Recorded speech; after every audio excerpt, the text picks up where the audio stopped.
Hello students, very good morning all of you. हम अपने last lecture में solutions को कंप्लीट डिस्कस कर चुके थे। ठीक है, आज हम डिस्कस करेंगे जो नेक्स्ट मिक्सचर है हमारे पास, और वो मिक्सचर है सस्पेंशन। ठीक है, सॉल्यूशन भी एक मिक्सचर ही था और सस्पेंशन भी एक मिक्सचर ही है, बट दोनों के अंदर बहुत बड़ा डिफरेंस होता है।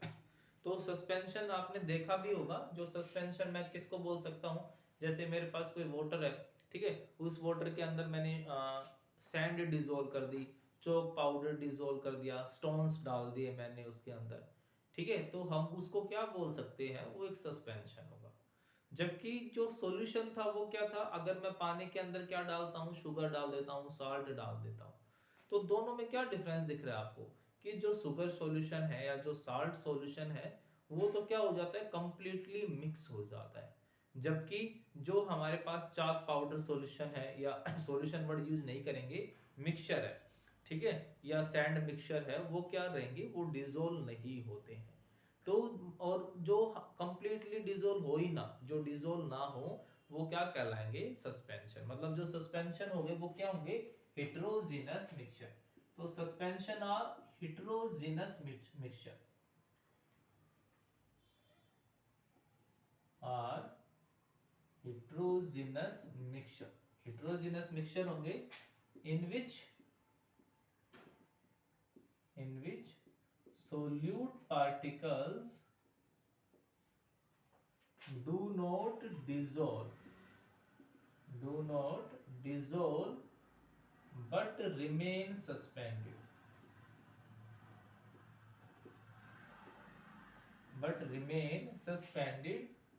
in the या throughout the solvent। सोलवेंट के अंदर क्या नहीं होगा, डिजोल्व नहीं होगा, बट क्या रहेगा, उसके अंदर घूमता रहेगा, डिजोल्व नहीं होगा, लटकता रहेगा उसके अंदर, मिक्स नहीं होता है। ठीक है, उसको हम क्या बोलेंगे, सस्पेंशन। मतलब suspension is heterogeneous mixture. Example, chalk powder in water, ठीक है, सैंड इन वाटर, एटसेट्रा, ये सब किसके एग्जांपल हो जाएंगे, सस्पेंशन के। ठीक है, अब हम बात करें इनकी प्रॉपर्टीज को, साथ में कंपेयर करते चले सॉल्यूशन के साथ, तो आपको इजीली ध्यान में रह जाएगा। तो जो फर्स्ट प्रॉपर्टी है, फर्स्ट प्रॉपर्टी हमने सॉल्यूशन में क्या पढ़ा था, कि सॉल्यूशंस आर होमोजेनस। तो वहीं पर सस्पेंशन क्या हो गए, these are heterogeneous, these are heterogeneous in nature. Heterogeneous का मतलब बिल्कुल सेपरेट बाउंड्री होंगी। देख करके पता लगाना बहुत इजी होगा कि इसके अंदर कौन कौन से कंपोनेंट्स हमने मिलाए हुए हैं। सेकंड आती है विजिबल, विजिबिलिटी। अब जो सॉल्यूशन था, सॉल्यूशन के अंदर जो सोल्यूट पार्टिकल्स होते हैं, उनका साइज क्या होता है, बहुत ज्यादा छोटा होता है। कितना छोटा, 1 नैनोमीटर से भी स्मॉलर होता है। तो जब उनका साइज इतना छोटा हो गया, तो हमारी जो आईज होंगी इतने छोटे पार्टिकल्स को देख ही नहीं पाएंगी। भाई है तो सही वहां पर, बट उनका साइज क्या है, बहुत छोटा होता है, इसलिए देख ही नहीं पाते हैं। बट जब हम पानी के अंदर मिट्टी डालेंगे, तो क्या आपको मिट्टी दिखाई देगी, बिल्कुल दिखाई देगी, मतलब विजिबल होंगे, है ना। तो जो कंपोनेंट्स होंगे किसके, सस्पेंशन के, वो क्या होंगे, विजिबल होंगे। और रीजन क्या होगा, due to their large size. तो components are visible, components are visible, reason due to their large size. और उसका रीजन क्या हो जाएगा, कि इनका जो साइज होता है वो साइज लार्ज होता है। और वो साइज कितना लार्ज होता है, अप्रोक्सीमेट ग्रेटर देन 100 नैनोमीटर। कोई लिमिट नहीं है, बस 100 नैनोमीटर से बड़े हो सकते हैं। जनरली उनका साइज 1000 नैनोमीटर से भी ज्यादा ही होता है। ठीक है, तो मतलब कि अगर 100 से भी ज्यादा है तो बोलेंगे तो सस्पेंशन ही उसको, बट नॉर्मली जो साइज होता है वो 1000 को भी एक्सीड करता है, उससे ज्यादा ही होता है। ठीक है। नेक्स्ट आता है हमारे पास स्टेबिलिटी। अब सोचो, हमने सॉल्यूशन में क्या पढ़ा था, हमने ये पढ़ा था कि जो सॉल्यूशंस होते हैं वो क्या होते हैं, स्टेबल होते हैं। तो वहां पर स्टेबिलिटी का मतलब क्या था, हमने सॉल्यूशन को स्टेबल बोला, इसका क्या मतलब हुआ इसका मतलब ये हुआ कि जो कंपोनेंट्स होते हैं सॉल्यूशन के वो कभी भी सेटल डाउन नहीं होते, कभी भी का मतलब एक लॉन्ग पीरियड तक, ठीक है। बट अब हमने वाटर के अंदर सैंड मिक्स की, अच्छे से मिक्स कर दी, ठीक है, बिल्कुल अच्छे से प्रॉपरली मिक्स हो गई। बट आधे घंटे के बाद, 1 घंटे के बाद क्या होगा, वो सारी की सारी सैंड सोलवेंट से अलग हो जाएगी, वाटर से अलग हो जाएगी, और क्या हो जाएगी, वो सेटल डाउन हो जाएगी। तो इसका मतलब क्या हुआ कि जो हमारे पास सस्पेंशन होते हैं वो कैसे होते हैं, वो अनस्टेबल होते हैं, ठीक है। These are settle down when left undisturb for some time. अगर हमको कुछ देर के लिए छोड़ देते हैं तो वो क्या हो जाएंगे, वो सेटल डाउन हो जाएंगे, वो नीचे की तरफ आ जाएंगे, ध्यान में रह जाएगा। तो स्टेबिलिटी का मतलब क्या होता था। नेक्स्ट है फिल्ट्रेबिलिटी।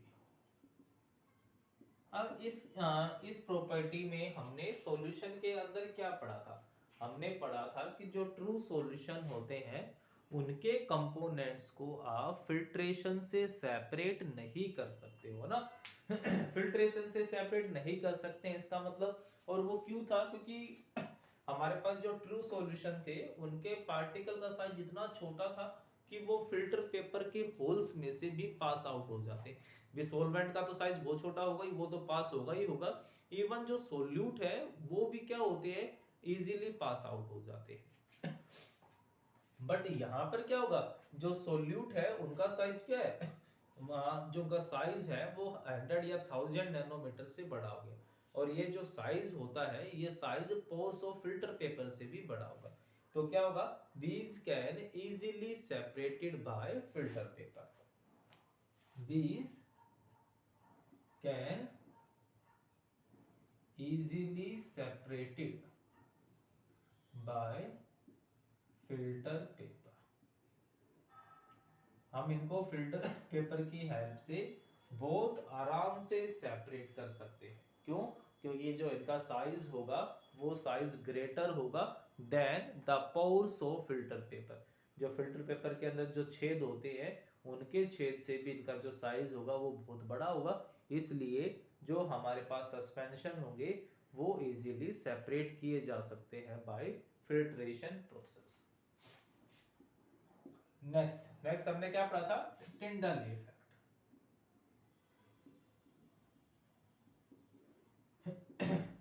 टिंडल इफेक्ट का मतलब क्या बताया था कि जो टिंडल इफेक्ट का मतलब क्या होता है, scattering of light by particles, है ना, scattering of light by particles. और उसके लिए कंडीशन बताई थी कि जिन पार्टिकल से स्कैटरिंग हो रही है उनका साइज कंपैरेबल होना चाहिए to the wavelength of light. जो लाइट है उनकी वेवलेंथ होती है तो उनके कंपैरेटिव होना चाहिए कुछ ना कुछ, ताकि वो लाइट को क्या कर पाए, स्कैटर कर पाए, ठीक है। जो ट्रू सॉल्यूशन पढ़ा था तो हमने क्या देखा था कि जो ट्रू सॉल्यूशन होगा, जब लाइट ट्रू सॉल्यूशन में से पास आउट होती है तब उनका पाथ विजिबल नहीं होता है ना, उनका जो पाथ होगा वो विजिबल नहीं होगा, ठीक है। और उसका रीजन क्या बताया था हमने कि भी हमारे पास ट्रू सॉल्यूशन के पार्टिकल का साइज इतना छोटा होता है कि वो स्कैटर कर ही नहीं पाता है, जबकि जो हमारे पास सस्पेंशन है उन सस्पेंशन का साइज तो क्या हो गया, काफी बड़ा हो गया ना।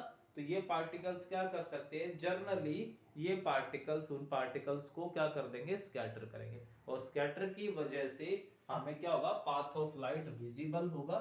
मतलब हम कह सकते हैं कि जो सस्पेंशन होते हैं जनरली टिंडल इफेक्ट को शो कर देते हैं। नेक्स्ट अगर हम बात करें केमिकल रिएक्शन कि जो सस्पेंशन है जिसके अंदर सोल्यूट और सोलवेंट होता है तो क्या उनमें केमिकल प्रॉपर्टीज होगी, अब है तो ये भी मिक्सचर ही ना, तो इनके बीच में भी कोई केमिकल रिएक्शन नहीं होती है जैसे कि सॉल्यूशन होता है, ठीक है। सॉल्यूशन के जैसे इनमें भी कोई केमिकल रिएक्शन नहीं होगी ना हीट एब्जॉर्ब होगी ना हीट इवॉल्व होगी, ठीक है। तो ये थी हमारे पास सस्पेंशन और इसकी प्रॉपर्टी। अब हम अपने नेक्स्ट लेक्चर में डिस्कस करेंगे कोलॉइड्स को, जो बहुत ज्यादा इंपॉर्टेंट है, तो आप इनको अच्छे से पढ़ोगे भी और याद करोगे। Okay, thank you.